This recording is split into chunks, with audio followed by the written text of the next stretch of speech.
Hello there guys, I'm Unstable Voltage and today I'm going to be taking a look at Cities Skylines After Dark. Now for those of you who don't already know, Cities Skylines is a city management and building game from Colossal Order that came out in March of this year, and it is published by Paradox Interactive.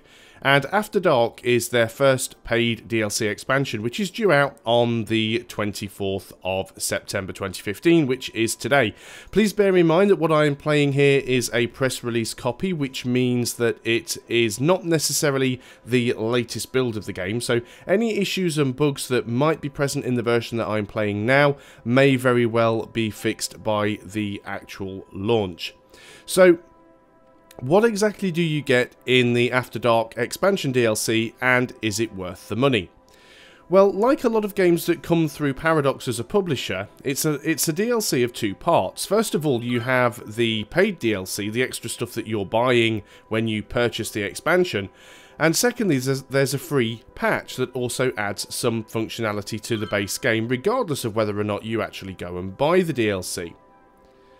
So, as the name suggests, After Dark, the main feature of this expansion is the day and night cycle. Previously in Cities Skylines, it all took place in the day, and now you have this nighttime cycle. Now, you can actually see now my city that I've got here. We are currently in nighttime. All of the lights are on, everything is dark. So there are a few buildings on fire, which is fairly standard for Cities Skylines. So, the interesting thing is, even though this, by its very name, is the cornerstone of this DLC, the day and night cycle is actually part of the free patch. So if you have the base game, even if you don't go out and buy After Dark, you will have the day and night cycle enabled on your game. Now you can turn it on and off in the menu if it's something that you don't wish to have, and a day and a night last around about 1 month each respectively. Now this can be adjusted in the map editor, so you can have longer days and longer nights, or make them shorter if you wish to. But it's quite interesting that the very thing that the expansion seems to be named after is actually given away freely as a patch, which is a very nice thing indeed. The question is though, does it actually add that much to the gameplay? Well, I'd have to say not really. It's mostly cosmetic, because obviously you see the city at night, and it's always nice to see the city lit up at night. There are some strange things that can go on with the lighting sometimes. For example, most of the lighting in the city is white, these sort of LED lights. But then you do get the occasional road, like my 4-lane streets here, that use orange lights, and where they connect, there's a very obvious difference in the colour of the lighting. It's a minor little thing, but it can look quite strange sometimes when you look at certain parts of the city and see these different coloured lights. But that is a minor cosmetic issue. So how does it affect the game gameplay-wise? Well, the main difference is between the day and the night, your city will do different things. For example, during the night time, there's clearly less traffic on the roads, so congestion is reduced. You've also got the fact that certain businesses and certain properties will have different requirements during the day and the night. So for example, during the day, all of your commerce is usually really busy and bustling. During the night time, it's not usually quite as busy. However, there are a few new things that are added that will change that, but that's in the actual paid DLC, so I'll talk about that in a moment. So the main thing that's actually changed with the day and night cycle is the budget panel. Now, the budget panel always allowed you to adjust these sliders to make your services more or less efficient. So, for example, on the power, you can put more money into the power budget and output more power without necessarily having to build more power plants. Or, if you have a surplus of power, you can put the slider down, save a little bit of money each month on maintenance, but you won't output as much power. Now, what they've added now, because of the day and night cycle, is there are actually two different independent sliders. There's one for the daytime, and there's one for the night time. Now, this is actually really good, because your city does have different requirements during the day and during the night. The only thing that makes this thing a little bit clunky is that there are nowhere in the game is there any sort of demographics or graphs that actually show you what the different needs are during the day and the night. Now, the only real graphs that are in this game at all are actually hidden away in the pause menu. You can go into city statistics. But there's nothing in here that actually tells you anything about your water usage or your electricity usage or anything like that. So you're pretty much left having to sort of guess what your requirements are. Now you can go up to the info panel as you always could before, and we can see here, this is currently, are we still nighttime? Let's have a quick look. Right, it's just gone over to morning. You can just see on this little circle on the bottom left hand corner here, the sun is just starting to rise.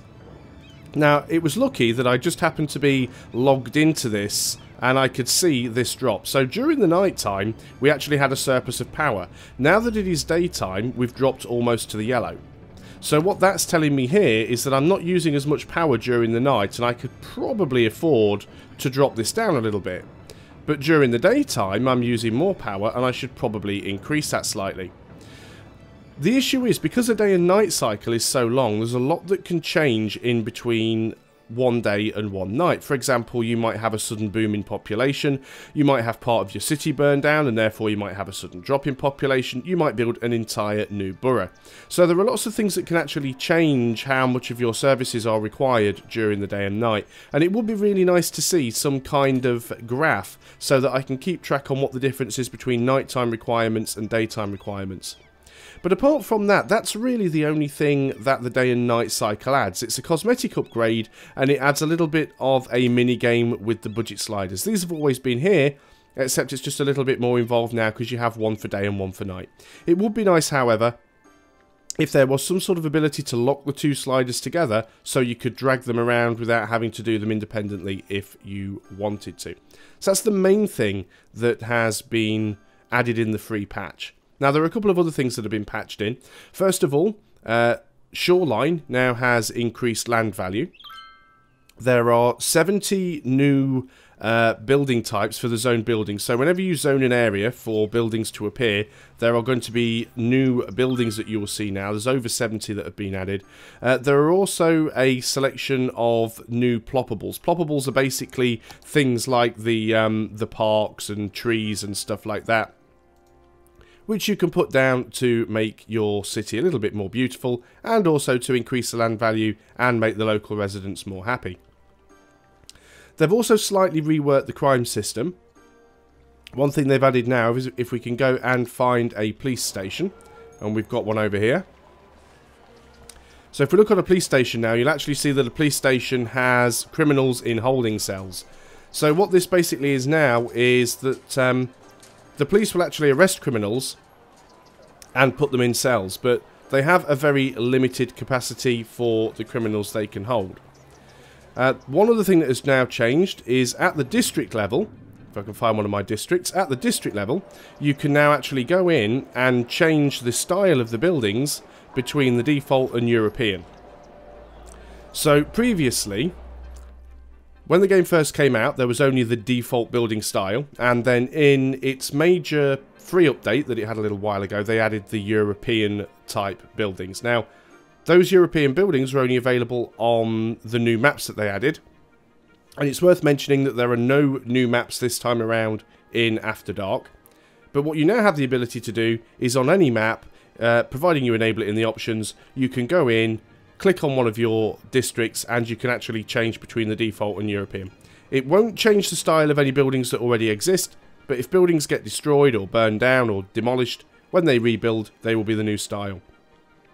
Which also reminds me, they've also added extra modding support for that now, so you can actually go into the asset editor and you can create your own styles using your own tile sets that you can use in your city.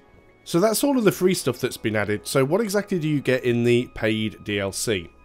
Well, mostly you get 5 new additional buildings, and you also get some more road and transport options. So let's go through what you actually get. So first of all, we're going to have a look at some of the new buildings. I don't have them all unlocked in this current game, but I can still go through them all anyway. So if we go through and have a look at the milestones here, and we can see the sort of things that are available. So one of the first new buildings that you actually managed to get is the taxi depot. So previously, there were a lot of different public transport options that you had in the game. So you had bus, you had the metro, you had trains, you had ships, and you had planes. Now they've added taxis. Now, taxis work a little bit differently to buses in the way that you can put down a taxi depot anywhere you like. You still need to put down these taxi stands, which work a little bit like bus stops. These are where people go to actually hail down a taxi.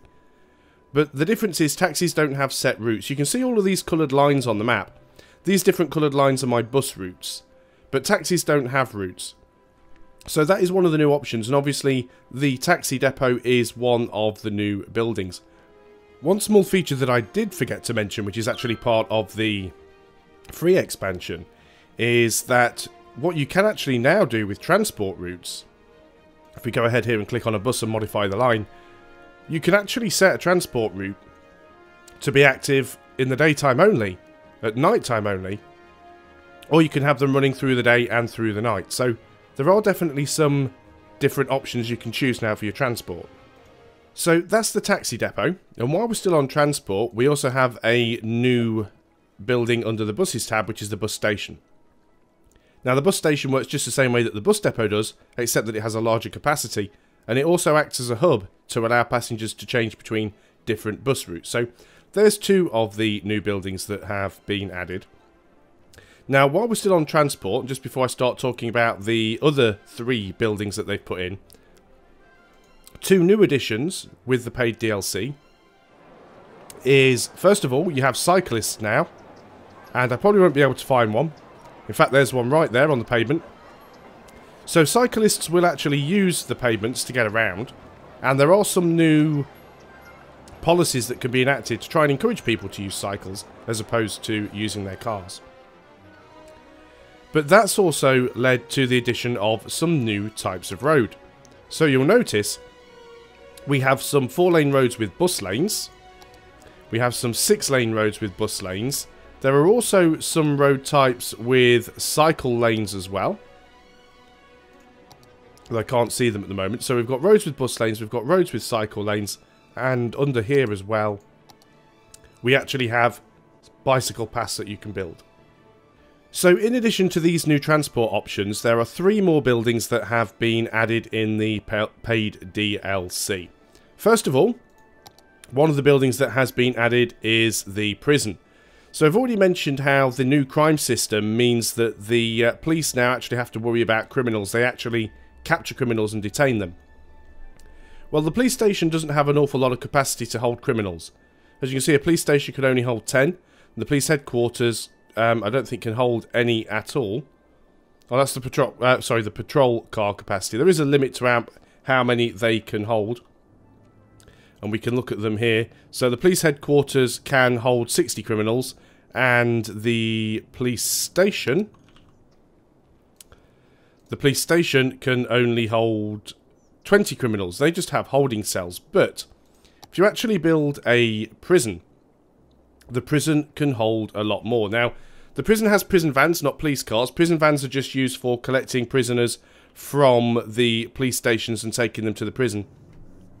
But having a prison allows you to actually rehabilitate criminals and put them back into society. So that building has been added as part of the new reworked crime system. It's also worth noting that crime is definitely something that happens more during the night time than it does during the day. There are 2 more buildings that have been added, which I haven't actually unlocked at the moment, but I can still show you them here in the list. So if we just go through, the next building to be added is the cargo hub. The cargo hub is basically a combination of 2 buildings. It's essentially a cargo harbour and a cargo train terminal. So you've got one building that allows you to connect up your sea cargo routes with your rail. And the final building that's been added is the international airport. The international airport works the same way that the standard airport does, except it's larger. It has a higher capacity, but it also has a built-in metro station. So once again, it's slightly more geared to better connectivity with your transport system. And what you have to remember, of course, Colossal Order are the developers of the Cities in Motion series of games. So they do have a lot of experience with mass transit and with traffic in these type of games. So that's the main thing that you are getting in the paid DLC. There are a couple of extra things that have been added also. You now have these specializations. If we go ahead and look at the budget screen, you'll actually see that we have this specializations option down here. Now, the base game always had specialization options for the industry districts. So what you could actually do is under districts for your industry, you could set something to be farming industry, you could set it to be ore industry, oil industry, so on and so forth. But they've now added commercial specializations, and you can set your commercial areas to a tourism specialization or a leisure specialization. Now, leisure will give your local residents more places to go at night, which will increase their happiness and also increase the land value. And tourism specialization will actually obviously bring in tourists from outside of your city. The downside is this makes your commercial areas much more active at night, which again is more drain on the city's resources in terms of power and water, and also generates more noise pollution, which obviously you don't want to have at night. Now, the game also adds various new policies that you can enact that go hand in hand with some of the new things that have been added. So, for example, we've got things like harsh prison sentences, which doubles the usual prison sentences but reduces the crime rate.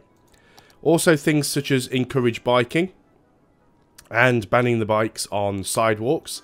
There's also things like Old Town and NIMBY especially, which is no loud noise at night, so leisure specialised areas will close for the night, reduces the noise population caused by leisure.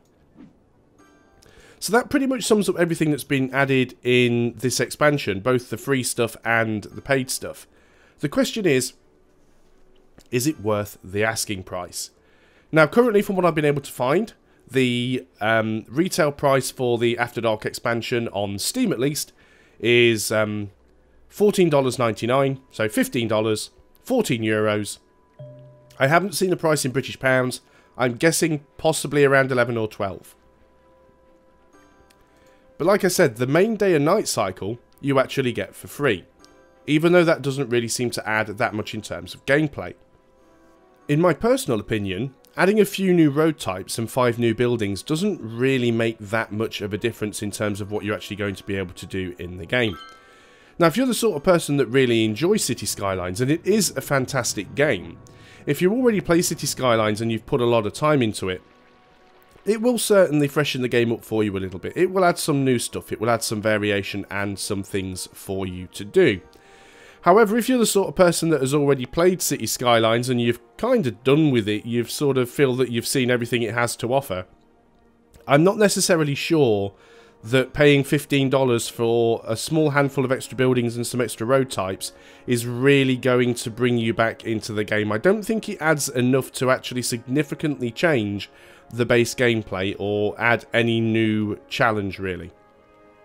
That said, if you are one of those people who has had your time with Skylines and you feel that you're done with it, it may well be worth dropping back into it now that you've got the day and night cycle for free, because maybe it will reignite your interest.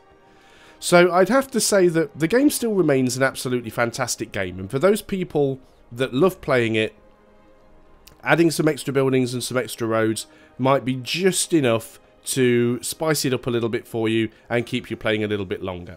For those people that have already done with it, I don't think a $15 DLC that adds a few new buildings is really going to make any difference to you. Maybe if it was a little bit cheaper, maybe if it was around about the sort of $10 mark, it might be slightly more reasonable. Given that the game already has dedicated modding support, so you can actually get a lot of new buildings and functionality from mods for free, it does seem a little bit strange to be charging what is almost half the game's price for a DLC that seems to add very little. Especially when you consider that the main focus of the DLC, which is the day and night cycle, is being given away for free. So that's pretty much all there is to say on the matter. It's still an absolutely fantastic game, don't get me wrong. You know, I love it to pieces, and I think what they've managed to do with this game, particularly when you think about the fact that this entire game is made in the Unity engine, which isn't the most versatile or powerful of game engines, but they've managed to do an amazing job with that. And it is nice to see that they are still supporting their game. They're still working on it, they're still producing content for it, it hasn't been abandoned, and that is always a great thing to see. But I just think at the moment, the way it stands, this current expansion is a little bit too overpriced and a little bit too light on content to necessarily make it worth your time. But again, everything is subjective and your mileage may vary. I've been Unstable Voltage, thanks a lot for watching, and I'll see you guys next time.